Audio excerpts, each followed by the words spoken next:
I may or may not have come up with these names on my own. This may or may not have been how we referred to these individuals, but for the sake of discussion, we're going to give people a name that's not their name so that we can freely discuss what needs to be discussed. Y'all know what I'm saying.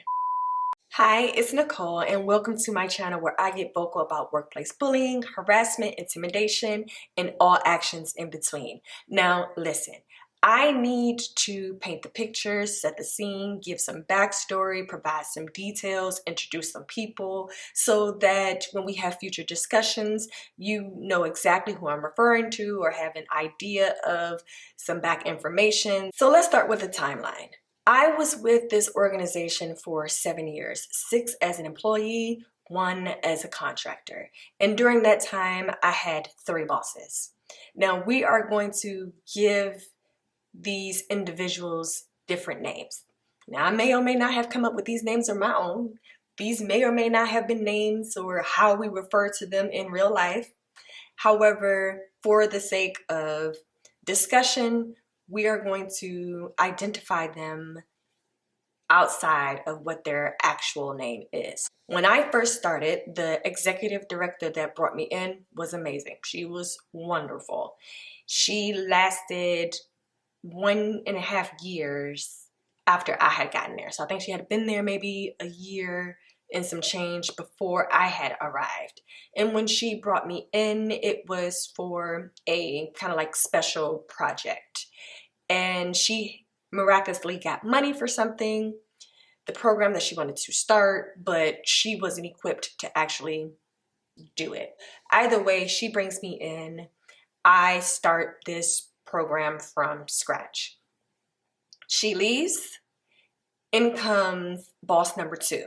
Now, boss number 2, we're going to refer to her as Cruella.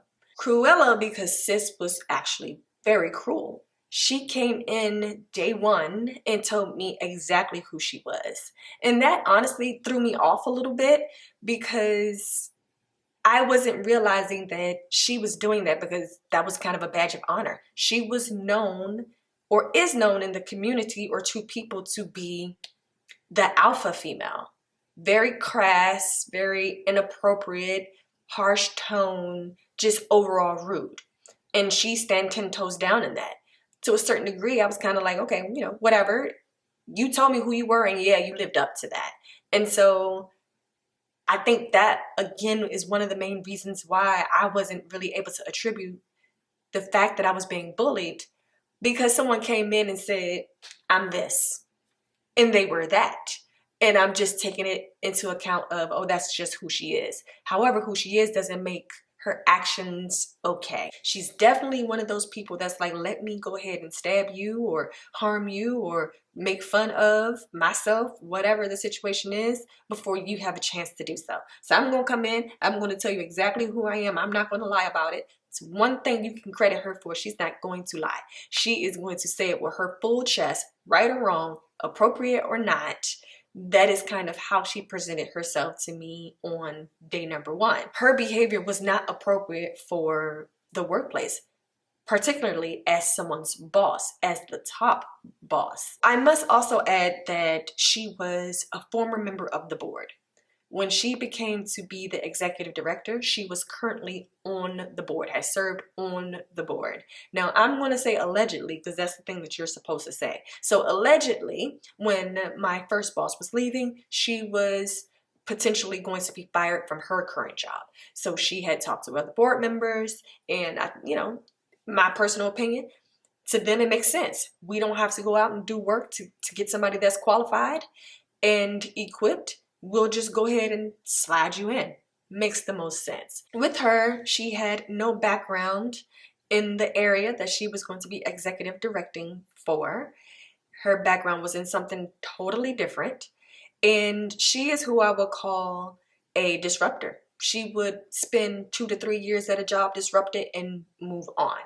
And that's exactly what she did. She came, she caused havoc, she, disrupted a lot of things and had this tornado going and just blew her way right on out. Boss number 3 is the one that we're going to be focusing the most on in discussions. Cruella we'll talk about as well, but Ursula is the main one that we will be discussing. And her name is Ursula because she is known to take credit for your gift, your craft, and she's also not qualified. Now, Ursula came in as an employee under Cruella. So she was there a year and a half before Cruella departed. When Ursula arrived, she came in as like an ad hoc, like a program director. Wasn't really clear what it is that she was doing, but she established herself as standoffish. She would come in, she would go to the conference room, she wouldn't really engage with anybody. Now, me and my personality, I was going and I was having conversations with her, talking about her move, because she had just come from the West Coast, having discussions about her hair, because she was like, I can't find a stylist.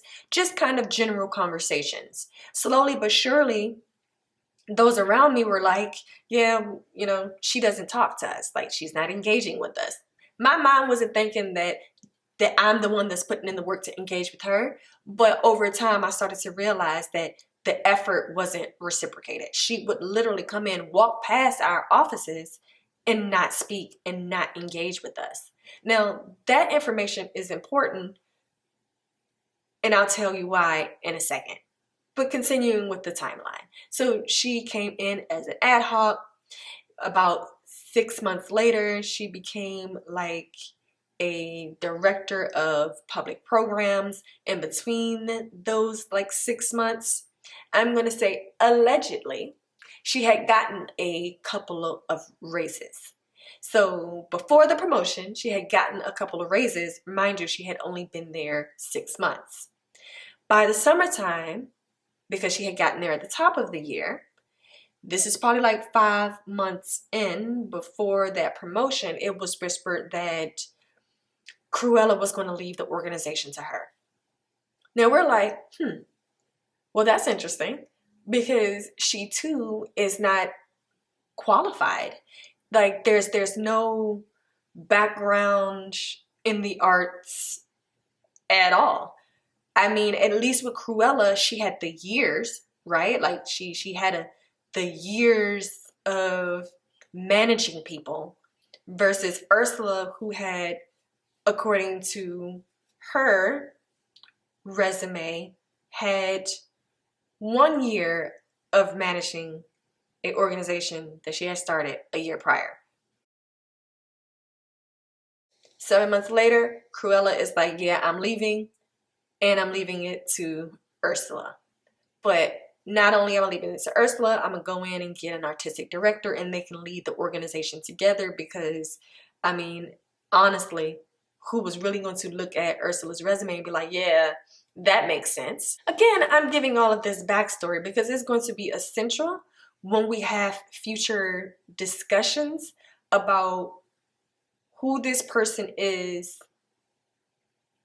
my predictions on why she went so hard in doing certain things, like kind of overcompensating in one area because you're not qualified, equipped, knowledgeable, and then just your personality traits of how you interact and deal with people. We get to her being promoted now to managing director, and her supposed to team up with the artistic director, and those two together propelled the organization forward. Now, I'm just going to go ahead and insert this little nugget because I know how people like to spin narratives. There is no jealousy over here, okay? My concern is the fact that she didn't establish a rapport with us as her equal, and I'm talking about Ursula. How was she going to establish a rapport in a healthy environment as our leader? She had a whole year, technically, a whole year to get to know the staff, engage with the staff, connect with the staff. She did not.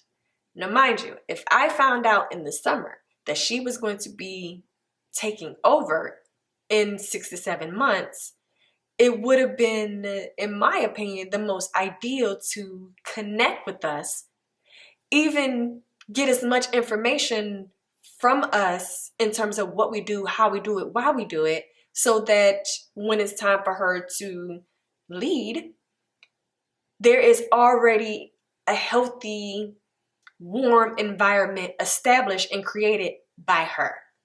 That did not happen. So there is no jealousy or envy or some form of witch hunt in terms of how she presented herself, how she carried herself, and how she handled herself. The way that my educational background and professional acumen is set up, if I was to liken her to anybody, I would say she's like 45. We had a whole president that was not qualified, that did not know his job, right? It wasn't just the fact that he did not know his job. It was also the fact of who he was as a person. Same with her. To me, I'm sure they're long lost relatives because she is definitely the female version of 45. And in my personal opinion, it's giving, how are you not going to be qualified and be a horrible individual?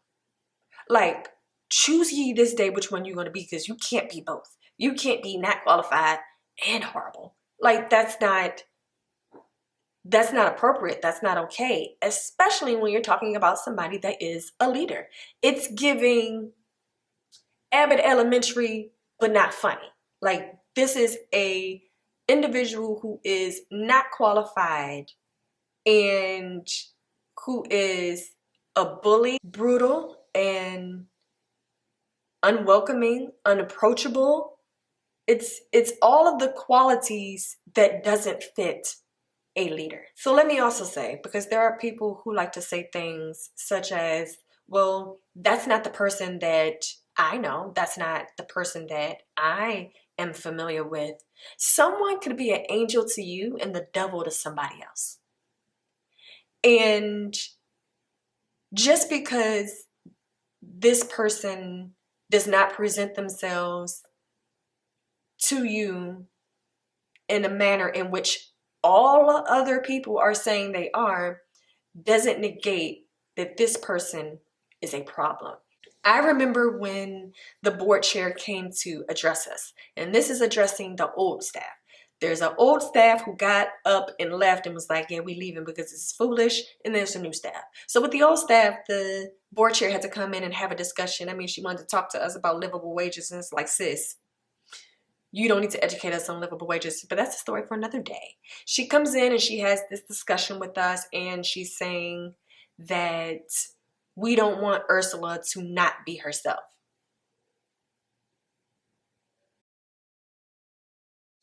Actually, we do not want Ursula to be herself, because Ursula is a problem. You cannot necessarily show up to work as your 100% authentic self. Why? Because that's a professional setting. So me, Nicole, cannot show up to work as the same person that I am at home, as I am in the streets, because that's a professional setting versus a personal setting. So no, actually, we do not want her to show up as herself, especially when herself is problematic. That to me was one of the first moments. No, I'm lying. That was definitely not one of the first moments. One of several moments where the signs were very clear that there is something deeper going on when there is an outcry of individuals saying, I'm being hurt, I'm being this is what's happening. And the individuals that are there to make sure that those things are not happening seem to be more concerned about the problem, the person that's causing the problem, than it is the people that have the problem. I've had different experiences with all three directors, and Ursula had to be the worst. The worst that I've ever experienced in general. When you really start to take into account the number of people who left under her leadership, it's drastic. Now, let it be told by her, it's giving, we're living in a time where people are leaving organizations to work for themselves. Now listen, that's sort of kind of not really true, because when you open up that article and you really read it, they're leaving because they're understanding that what they're going through in the workplace is no longer suitable for their needs, and they would rather, because now that they understand it can happen, work for themselves, leave the job, do other things other than stay in a toxic environment. It's an interesting way to, again, spin narrative to not take accountability. Accountability would really reveal to folk that you're at fault, that you're not, living up to the standards in which you should when you are a leader. It takes a special type of individual to be a leader and lead correctly, because it doesn't include your emotions, your negative emotions. It doesn't include disrespectful qualities. Like, there's so many variables that it takes to be a good, positive, inspirational, impactful leader. Today, I just wanted to kind of just give a little bit of a history lesson into who I was dealing with, so that when we have discussions about certain encounters, certain experiences, you already know the mentality of the person, the characteristics of the person, and we can just focus on the topic at hand. I'm rambling. That's all I wanted to share. Thank you so much for watching. Feel free to get vocal in the comments section below. Like, share, subscribe. And if no one told you today, let me be the one to say, I love you. Cheers.